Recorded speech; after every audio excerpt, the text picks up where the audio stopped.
I just got myself a brand new SawStop table saw, and man, this thing is beautiful. It runs great and it's always clean, except when it's not. I'm gonna need some dust collection with this thing. This is not going to cut it, but this'll do the job just right. A Dust-Right 650 CFM wall mount dust collector.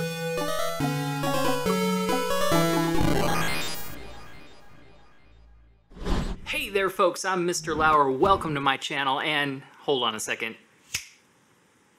Yeah, that's better. Welcome everybody to my channel. I'm Mr. Lauer. It is so good to have you here with me. If this is your first time here, please consider subscribing. It would really help me out a lot. And for everybody, hit that like button for the YouTube algorithm so I can keep making cool videos like this. Why should I talk about the YouTube algorithm? I don't know. It's just a thing that we say. Because reasons. In today's video, I'm going to be unboxing this Dust-Right dust collector. Well, it's already unboxed, but we'll just edit that out.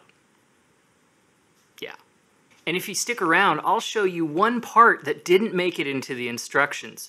Whoopsie! So without further ado, let's get back to the unboxing. Let's get this box open.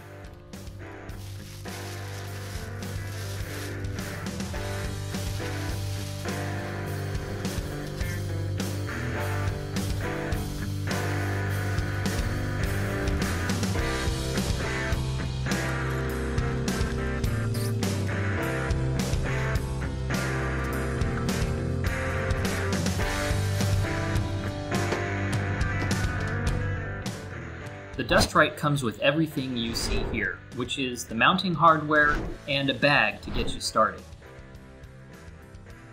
I also opted for the 5-micron filter bag upgrade.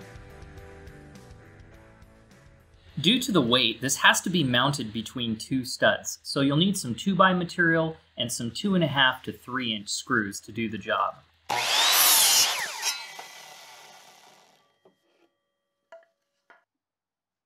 Here I'm cutting down some of the 2x material just to clean it up a little bit, since I just finished this wall and I want them to look a little bit nicer. First, I measure from the ground to where the top of the unit will go. I decided on 5 feet since the unit's 4 feet tall and I want about a foot of clearance underneath. Next, I mark off the 2 studs where I'm going to mount the cleats.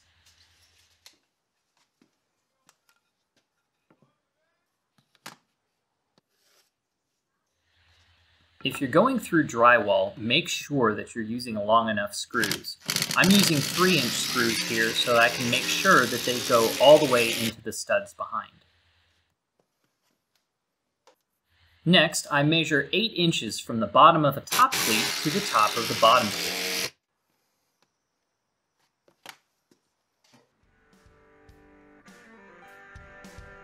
Next, I attach a small metal bracket to the top cleat, which is going to hold the entire unit.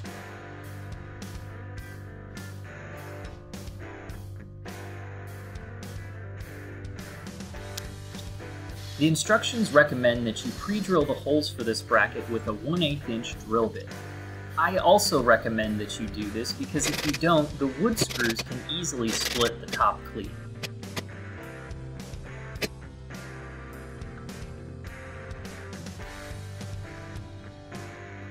Now it's time to assemble all the brackets. We'll need the instructions and all the hardware. There's really only 3 pieces to assemble here. There's the handle, a metal bracket, and the large metal plate that attaches to the wall.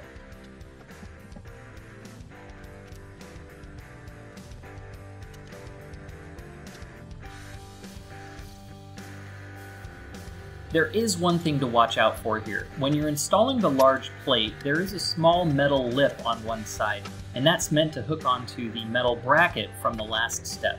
Make sure that that's towards the top of the machine.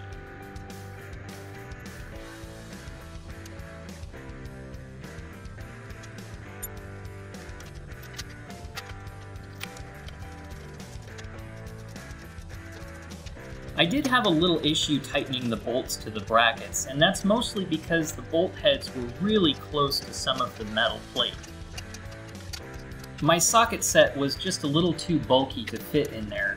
If you have a socket wrench extension, it should be no problem for you, but I ended up having to use a crescent wrench, which took a little bit of time.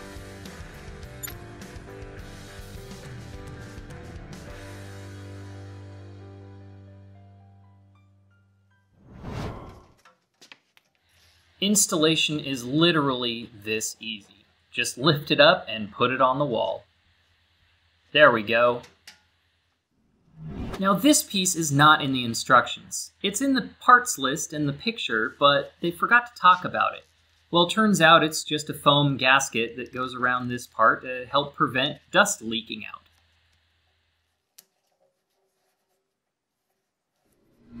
This is the dust bag that comes with the machine. As you can see, it's a durable nylon material. On the underside, it features a zipper for easy clean-out. And there's a plastic window so you can see how full the bag is. But I opted for the upgrade bag. This is a 5-micron bag, which means it can filter out smaller particles because it's made of more of a felt material. It also has a window and a zipper on the bottom for the easy clean-out. All we have to do is strap it in place, and we're good to go. Oh yeah, don't forget the dust hose.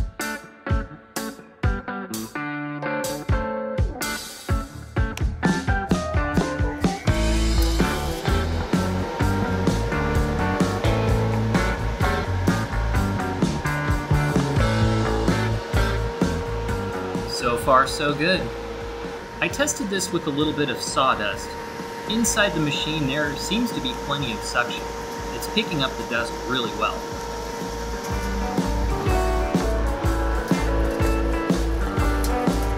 And just to be sure, a couple of test cuts will tell me how well it performs.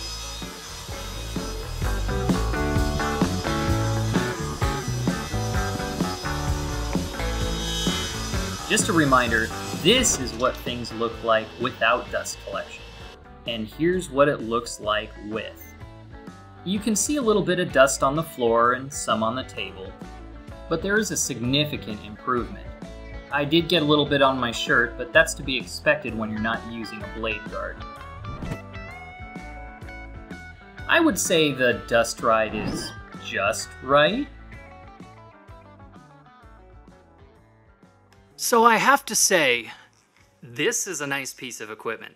It feels so good having an actual dust collector in the shop. I haven't had one in a long time, and I'm sick of sweeping and vacuuming all the time.